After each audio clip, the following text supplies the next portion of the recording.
Can a broken, abandoned watch change an entire life? Or does time only matter when you finally stop ignoring it? Sometimes time doesn't stop. The person does. And when he moves again, life moves with him. Oliver was known for one thing. He was always late. Every day he rushed into the office, breathless, and his boss's angry glare would greet him like a routine punishment. One morning, as Oliver crossed the office garden, something rusty caught his eye: a broken old pocket watch, lying abandoned in the grass. He picked it up. The hands were frozen. Time had stopped. Oliver whispered, "This watch is just like me, stuck, careless, and useless."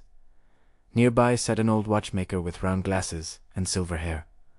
Oliver handed him the watch. The watchmaker examined it and said, "This watch is 50 years old. It's not surprising it stopped. But what surprises me is, why did you stop to pick it up? People usually kick things like this aside." The words struck deep. "Am I also kicking my life away?"